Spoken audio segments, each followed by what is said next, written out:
Hi, I'm Patricia Grabarek. And I'm Katina Sawyer, and welcome to the Workr Beeing podcast.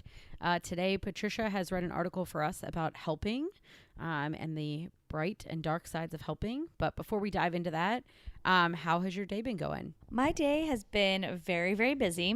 So for everybody listening, we were just at our annual conference, the Society of Industrial Organizational Psychology conference last weekend. And before that, we were traveling for a talk at Clemson University. And then I had a client before that. So I was gone for like 2 weeks.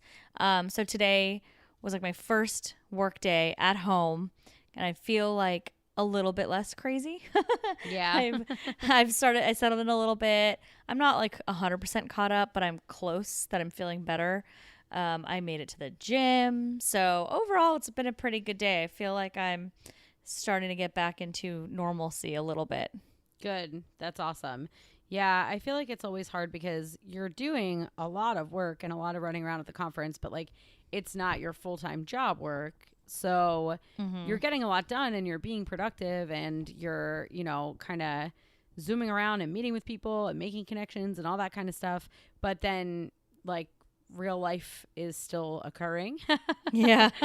So it's like, it's not like, oh, I was on vacation and now I get to come back and, get caught up. But I had all this time where I was kind of relaxing. It's like you're away from work, but you're also like not getting work related stuff done in the same way. So it can be a little crazy.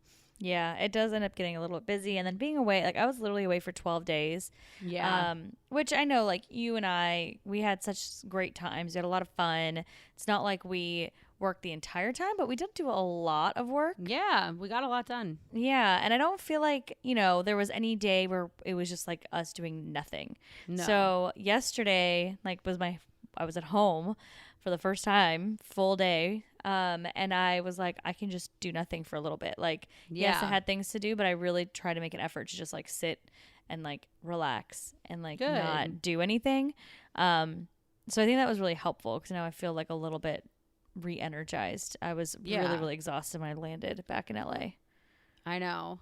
The conference really does. I mean, it's awesome. Like I saw so many good things and I like was thinking so much about everything that like I got to see in the sessions, and it's always so much fun catching up with people you don't usually get to see. All of that's awesome, but I was also feeling so tired because it's also like you go through, Thursday, Friday at the conference, and then you have Saturday at the conference where generally you would have like the weekend to kind of recoup. You have one full day on the weekend that you're running around, and so that's kind of... it throws you off a little bit. Agreed. And you were so busy. You were like PSYOP queen. Not PSYOP queen. Well, you're just running around. You have so many things going on. I mean, they're all amazing things, but you even like kind of lost your voice a little bit through it all. Yeah, I did. We were supposed to record while I was there, and we ended up not being able to record while we were together because I was afraid of my voice going away, and I don't know what I would do without a voice. Yeah. I'd feel like the Little Mermaid. Yeah. Presenting without a voice doesn't really work. No, it doesn't. It really does not work.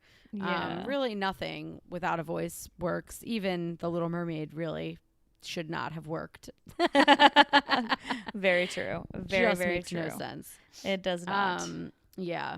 But in any event, well, I'm glad that we've both kind of been able to get ourselves back into the groove. I feel like we've still got some busy times ahead, like with your wedding coming up and oh my gosh. whatnot. I have a couple trips in between now and then, and but it'll be here before you know it. I know. I can't believe how soon it is. And it's also really funny because it's like in a few weeks. It's like 2.5 weeks, well, 3.5 weeks. But it's so soon, and it's crazy to think that, I mean, I have a trip too. Like, how do we still have travel between then and now? It's so, I know. so soon. I know. Oh my goodness. It's very true. But by the time we get there, we'll be all nice and relaxed and hanging out, and it'll be so fun. Yes, and we will fully disconnect and Yes. enjoy our time. And I can't wait. It'll be great. I mean, I'm sure that I'll have like moments of anxiety or before the wedding, even when I'm in Yeah. Hawaii. But afterwards, like I'll have a whole week of just nothing, just Yep. doing nothing, It'll doing be whatever I awesome. want. And I cannot wait. I feel like it's been such a crazy few months. Like, we've Yeah. talked about everything with my cat, with Nittany, and, with all the wedding drama, plus work has been so busy. It's just been a lot. Yeah. So I'm kind of like seeing the wedding as like the culmination of like a really crazy few months.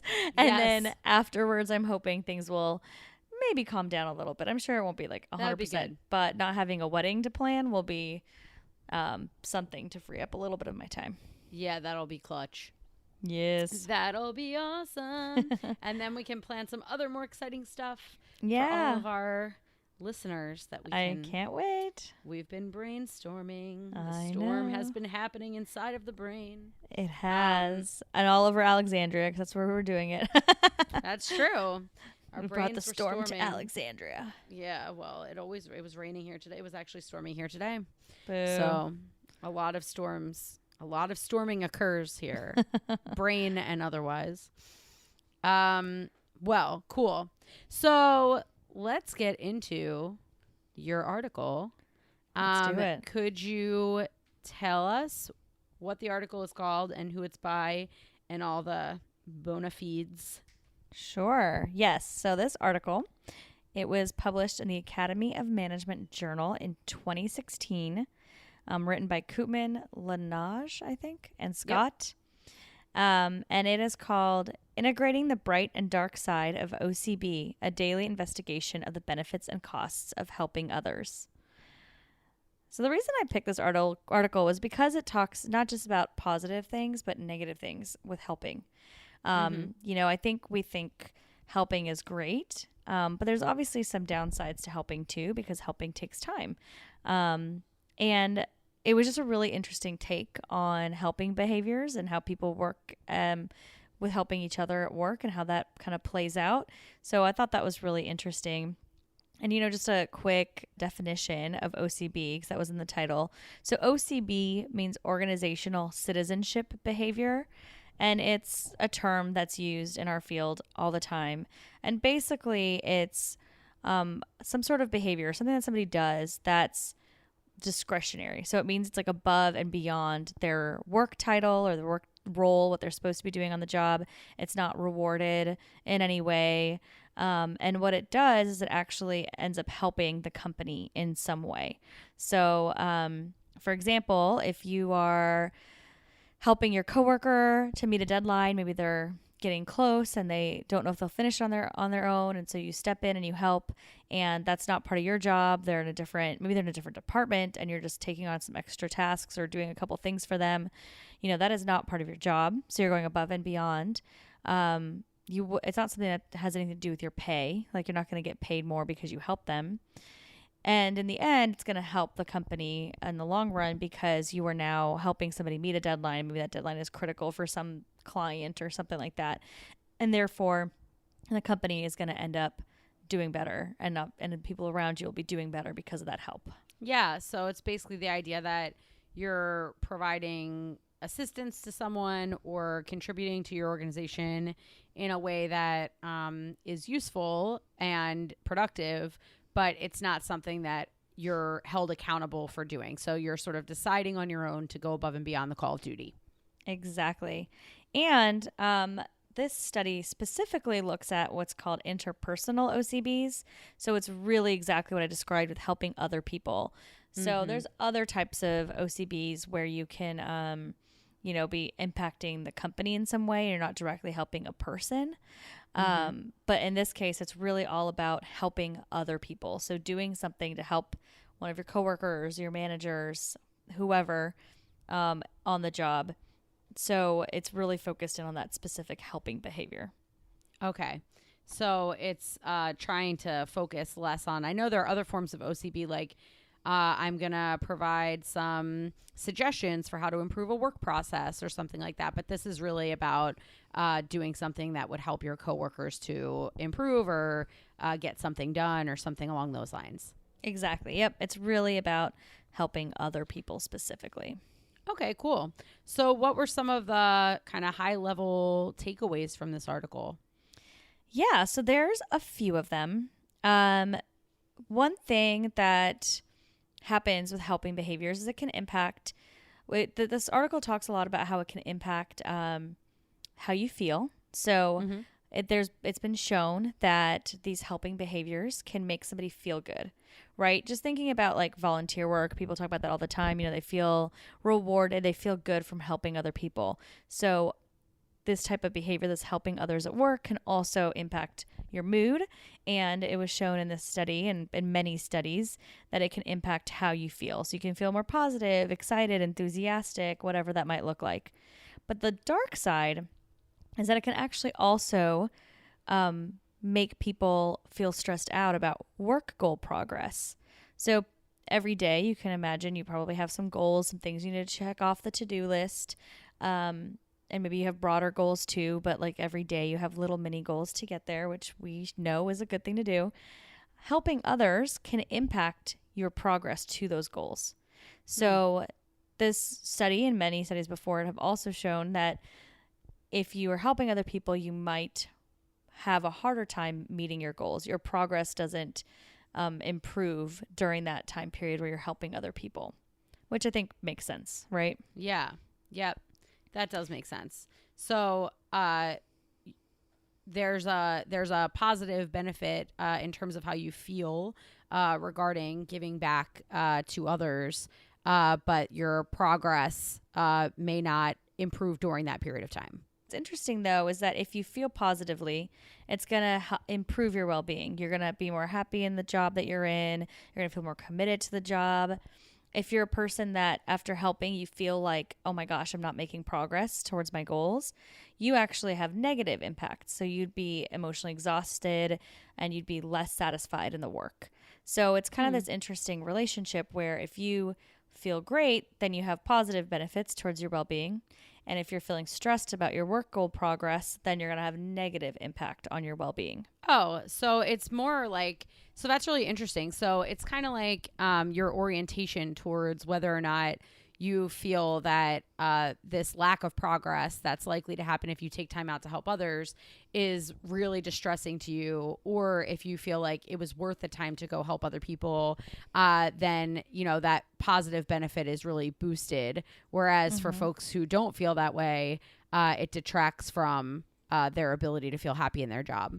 Yeah, so you're actually getting to a really to the next point, right? So you see those relationships, right? You see that helping others can make you feel better, which can help your well-being, or helping others can make you feel like you're not making progress, which hurts your well-being. Mm-hmm. This study actually then looked to see what kinds of people feel better or worse if they help. Mm-hmm. And so they looked at two different things. So they they were looking at regulatory focus, and basically it's how are people approaching their work? How are they going to be focusing on their work? So we've got promotion focused people and prevention focused people. So promotion focused people, these are people that are really focusing on their aspirations, advancement. One of the questions that would be asked for somebody that is focusing on those accomplishments is, I focus on accomplishing job tasks that will further my advancement. So really focusing on what they can do to help their career. Does that make sense? Yeah, that makes perfect sense. Okay. These people are focusing in on that positive and trying to make an impact. Prevention focused people, on the other hand, they're the people that are actually focused on avoiding things. They're avoiding errors or avoiding mistakes. So question that might be asked in a survey to see if you're prevention focused would be, fulfilling my work duties is very important to me. So it's really about finishing those goals. So it's a little bit, so they're similar but different, right? If I'm promotion focused, I'm really focusing on what I can get from helping others in this case, right? I want to feel good. I want to think about what can help my career, what can help people around me so we can all benefit, we can all advance in our goals, etc. So we're thinking about, what can we do to move forward while the prevention focused folks are the ones that are like, what are we doing to stop things from stopping us from moving forward? Does that make sense? It's kind of like Yeah. a negative versus positive perspective.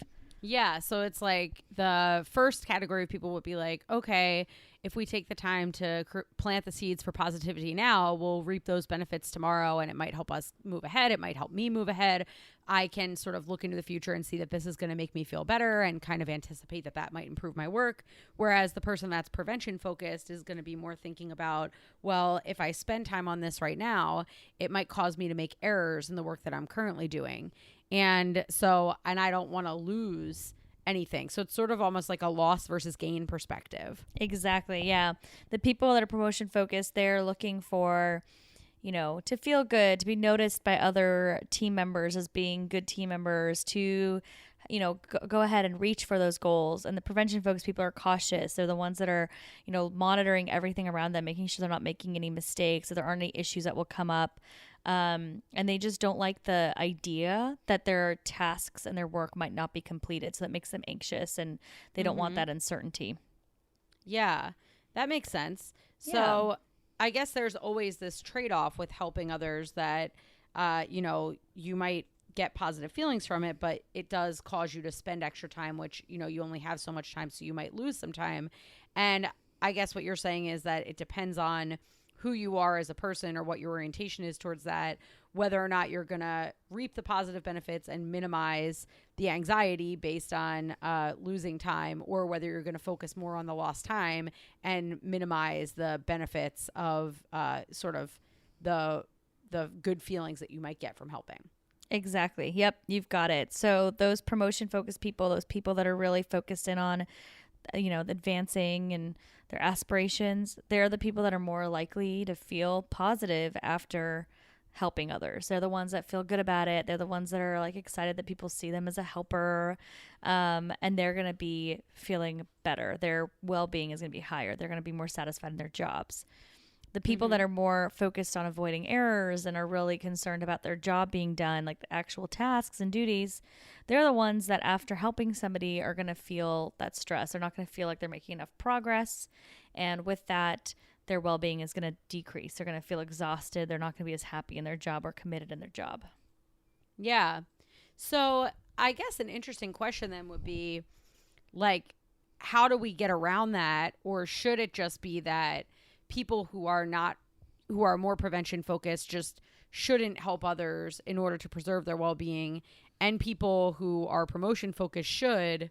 But then at what point does it sort of get to be that, like, there's 10 things that need to get done from an organizational perspective that involve helping, and all 10 of those now need to get done by the promotion focused people, and maybe they become overly distracted by helping other individuals? Like, does the article have any ideas about what people should do about this from a managerial perspective, or like what organizations could do? So there wasn't a lot about it. I think that the idea here was like, hey, it's not good for everybody to help, and what other research can be done to then figure out what the next steps would be. But I've been thinking about this a lot and thinking about what organizations should do, what people can do. I think from an individual perspective, so as an employee, it's good to know who you are, right? It's good to understand if you're promotion focused or prevention focused. Are you the person that really wants to further their career, or really focusing in on how to advance, how to progress, how to get rewarded for helping other people, those types of things? Or are you the person that's so nervous about not completing their tasks, that really you want to focus in on finishing everything, meeting your deadlines, and thinking about what issues might come up so that you can prevent any problems? So if you can figure out which one of those two you are, then you know whether or not helping is going to be good for you. So if you are somebody that helping is going to help you, then don't shy away from it. It's fine. You should definitely go out and help. If you are somebody where helping might hurt you, then you probably want to limit. I would never say don't help people at work, because you're going to need help at some point, right? And if you are the person that never helps, then there's that reciprocal relationship won't exist. You're not going to have, like, you'll have problems with coworkers. That it doesn't make sense to never help, but you might want to limit it. You might want to figure out when it's most meaningful, and maybe you want to make sure that when you're helping somebody, it's at a time where you might maybe have a little bit more flexibility in your schedule so that you're not feeling stressed by the fact that you might not be able to complete some tasks. Yeah, and I would imagine that that's just a general orientation that people could get themselves used to, but there's probably, extremes that maybe if we're just like thinking about our own interpretation of these findings, even if the article didn't have a lot in there, it's like probably on the far end, if you're helping, even if you love helping, if you're spending all your time helping other people and you're not getting your work done, that's going to start to be counterproductive. If you're spending none of your time helping because you're so nervous about getting your own work done, probably people are going to think that you aren't a very good team player. So it might also be good to say, okay, well, I'm aware of my natural orientation and I won't shy away from helping if I feel like it's good for me. And I won't shy away from maybe sticking more inside my own job duties if it is something that's going to harm me. But maybe also thinking about how to think realistically about, on one end, is it really, necessary for you to help everybody and spend all your time helping? Or, is it really so bad if you spend a little bit of time helping others in the opposite case, just to make sure that you don't fall into either extreme? Agreed. I think that's completely valid. It needs to be a balance. You can know that you can lean one way or the other, but I think you can't completely eliminate helping. And I think obviously you can't spend your entire time helping. So you need to work on that balance and figure out what makes the most sense for you. I just think that, knowing that helping is not always good is critical, because I think we think, oh, well, we should always help. It's kind of, maybe not everybody thinks this way, but I think there's some organizations where that might be in the culture, or, I think there's just some people that feel that need to help, but even if it's not good for them. So I think you really need to know when to say no if you are a person that maybe will be exhausted and overwhelmed if you don't, if you do help in a situation where you're busy. Yeah, and probably managers might be aware that, while they might, if you're a manager that's very promotion focused and you feel like, well, helping is great, like it helps you, it helps other people, like this is a win-win, and you can't understand why somebody else on your team or somebody that you manage might not, or even as a coworker, you can't understand why your coworker might shy away from helping others. This might help you understand a little bit better that it doesn't feel the same way for everybody, that it's not the same experience. So it's more understandable maybe if you have someone who's not as willing to help, you can sort of begin to understand it as, oh, that's like how they're oriented, as opposed to thinking of it like, oh, well, they just don't like me or they don't care about this job. So I think having more detail on what causes people to feel comfortable or uncomfortable, or the fact that there's some, variation in the extent to which it is useful for people from an intrapersonal perspective to help others, can also maybe get rid of some of the stereotypes that people might have if people don't have the same orientation towards helping that they do. Yeah, I think you're right. I think that knowledge is just important, especially in coworkers, of course, but especially if you're managing people. It's really important for managers to understand their employees and their styles, and tailor the way they work with them based on who they are. And each of the employees are individuals, and somebody might need more micromanaging than somebody else, and this is kind of similar, right? That somebody might need to help more than other people, or some people might not benefit from helping. And so just being aware of how your team functions can help you be a much better manager. And I also think that if you want to promote helping, so if your culture and your organization is everyone helps each other out, that's like what you do. Well, how can you tailor the workplace so that people that maybe feel these negative consequences around their goal progress can have that go away? So for example, if in my company, the culture is to help other people, maybe you don't fill everybody's plate at 100% then. Maybe you give them 10% of time to be able to help other people. And then it's part of their goals. It's part of what they're expected to do. And so if it's part of your goals and duties and tasks to reach out occasionally, help somebody, or, work in a team for a certain thing, whatever that looks like, then it's no longer going above and beyond. It's no longer helping in the way it's defined here. Right. It is now a goal that they're progressing towards. And that would, in theory, make them feel better because they're now meeting their goals or working towards a goal.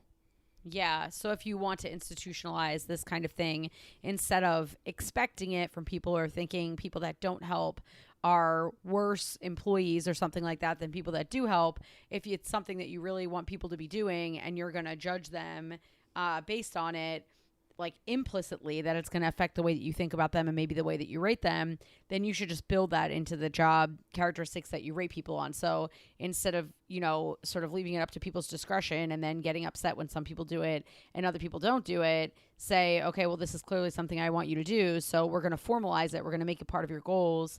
And that might alleviate some of the stress that somebody feels if they do go help somebody and they're prevention focused, because it's actually part of what they're supposed to be doing. So it alleviates the tension of taking time away from a required action.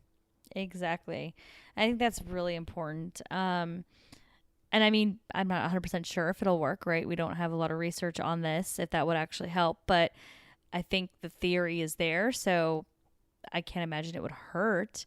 And so I think it's really an interesting approach that if you really want helping to occur, then formalize it to some degree, and hopefully that can reduce some of the negative reactions that people that are prevention focused might be experiencing, so that those individuals can help and feel good about it and feel like they're making progress towards their goals and not have that emotional exhaustion component. So they're not feeling so exhausted. They're still happy in their jobs, because obviously we know from everything we've talked about that well-being is really important, and we want our employees to be happy and healthy, and that helps them be more productive. So if we're putting something in place where there's this weird, not formal expectation to help too much, then you're actually going to be hurting these employees, and then their productivity is going to go down, and it's not a positive situation to be in.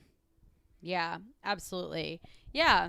So I think there are some good takeaways here with regard to what managers can do to either formalize these things or, to just make sure that you're aware that some variation in this is normal if you're not so interested in formalizing it. But, you might be trying to say, oh, like this person is, not helping others. That must mean that they don't care about others or something. To make those kinds of assumptions would be off base, right? Because it's just that people feel a different kind of or level of anxiety surrounding those behaviors. And then it can also work the same way with your coworkers. Like if you ask somebody for help and they say no, your initial reaction might be, oh, well, that person just doesn't like me, or maybe they're just a jerk or something like that. If your way of thinking about it is promotion focused, but when you recognize that that could be something anxiety provoking for another person, if they're prevention focused, you might understand a little bit more that you might need to try a couple different people to ask for help from before you find somebody who it's actually going to benefit in a way that's positive. Mm-hmm. And I think it really all comes down to something that's so important in organizations and teams all the time. It's communication and transparency. And if you're listening right now and you're prevention focused and you feel like everybody's always expecting you to help, but you are identifying with this feeling of feeling stressed out if you're helping, you're not alone. This is obviously a studied thing, so it's okay, and you can have those conversations. Hopefully you're in a culture and an organization where you can maybe talk to your manager and say, hey, like I'm not always helping that often, but it's because of this, and I was learning that this might not be good for me, so I'm trying to figure out a good balance. Maybe we can work on that together. Or explaining to your coworkers, like having those conversations, I think is really important. And if you're able to do that, if you're in a place where you have that communication channel open, then you should take that opportunity and have these conversations, because people are different. I mean, we talk about this all the time in all sorts of different topic areas that we've discussed where, in some cases you might be stressed out by something that other people are not stressed out by, and that's okay. Everybody's different, and helping is not different in that, right? Helping is also something that affects people differently, and I think being open about it is the best you can do. And if you're a manager, maybe starting those conversations with your team members and letting them know that it's okay, that if they need to say no, how can they say no? Giving people the flexibility to say no if they need to. Yeah. And if you're a prevention focused manager, you might think it's strange for other people to spend time helping other people. And you might actually see that as wow, like my employees are spending a lot of time socializing or being counterproductive or something like that. If your like general mentality is that people should stay in their own lane and stay in their own box. So also recognizing that if you're not a person that feels like that is helpful and you would see it as like, oh, that person's being too risky or taking too much time away from their own job, to recognize that it does help for a lot of people. Mm-hmm. Agreed. Awesome. Yeah. Awesome. Is there anything else about this article that you think that people should know in order to recognize whether or not helping is good or bad for them? I think we covered most of it. I think it's just really, being honest with yourself as to where you fall. I think it's really easy to want to be promotion focused because it just sounds more positive. And that's not necessarily the case, right? It doesn't matter. Like, you can't fail your personality. I mean, I feel like that's a silly thing. So if you're prevention focused, that's just who you are, and that's great. Embrace it and figure out how to make this work for you. So I think being honest with yourself is really critical because, again, I feel like there's some positive and negative societal attributions to the things that we just talked about. That helping makes somebody better somehow, and not helping makes you worse, or obviously if it's like a life or death situation, you ignore somebody, maybe, yes, you could say that. But in the workplace, when it comes to completing tasks, it's not that way at all. And it's okay if you are the person that needs to focus and take care of yourself, because taking care of yourself is really important. And, hopefully your coworkers don't want you to burn out and be in a negative place just because you help them. So I think you need to be able to take care of yourself and be honest where you fall on this spectrum. I agree. And helping other people is not, I think it's interesting just to think that there's like groups of people within the workplace that are thinking, wow, helping other people are so nice, and then another group of people that's like, helping other people is irresponsible, right? Like, you're neglecting your work duties. And so just recognizing that these two sort of approaches to helping exist in the workplace, and understanding that they exist naturally, it's okay, but also that there has to be some way of working with that. So if it helps you to help, then you should help. But if it harms you to help, then you should not. Great takeaway, Katina. I love it. Thank you. It was not a poem, but it sounded a little poem-like. It is a poem. It's a poem in my heart. Well, that helped me to be happy to hear that my non-poem landed somewhere in your heart and became a poem. Is so beautiful. It's so beautiful. It is. Yes. Well, we'd love to hear from you, our fabulous listeners, and hear your stories. Are you prevention or promotion focused? Do you feel any of the things that we talked about in terms of helping others? We'd love to know your story, so please reach out. You can find us on workrbeeing.com. You can email us at workrbeeing@gmail.com. And you can also find us on social media, and we're at Workr Beeing pretty much anywhere: Twitter, LinkedIn, Instagram, and Facebook. Thanks for listening. Share your heart poems with us. Bye. Bye. The Workr Beeing podcast is hosted by us, Patricia Grabarek and Katina Sawyer, and produced by Allie Johnson.